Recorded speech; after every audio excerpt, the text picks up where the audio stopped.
এই আমি, আমার প্রতিচ্ছবি, আমার চোখ, আমার মুখ, তবু এ মেয়েটা আমি নই। সে যেন আমার ছায়া, অথচ আয়নায় তাকিয়ে আছে ঠিক আমার মতোই। সবকিছু বদলাতে শুরু করেছিল যেদিন আমি প্রথম দেখেছিলাম আয়নার প্রতিচ্ছবি আমার আগেই হাসছে।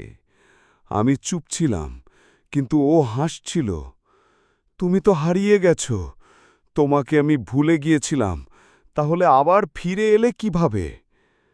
আমি ভেবেছিলাম ছায়া পেছনে ফেলে এসেছি, কিন্তু আজ বুঝতে পারছি ছায়া কখনো পিছনে থাকে না, ও এগিয়ে আসে নিঃশব্দে।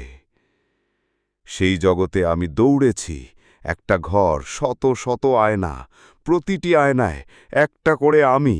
কেউ কাঁদছে, কেউ চিৎকার করছে, কেউ আমার দিকে তাকিয়ে আছে এমনভাবে যেন আমি এখন ব্যতিক্রম। তারা বলছিল, তুমি একা নও যারা, তুমি আমরাই। আমি ভয় পেয়ে গিয়েছিলাম, আমি পালাতে চেয়েছিলাম, কিন্তু সেই মুহূর্তেই আমি বুঝে গিয়েছিলাম ছায়া থেকে বাঁচার একটাই উপায়, ছায়াকে গ্রহণ করা। আজ আমি তোমার সামনে দাঁড়িয়েছি, তুমি আমাকে নিয়ন্ত্রণ করবে না। তুমি শুধু একটা ভয়, একটা ভুল প্রোগ্রাম, একটা বিকৃতি। এইবার আমি নিজের ছায়াকে মুখোমুখি হব। তুমি শুনছ তো শ্যাডো? এই আমি, যারা।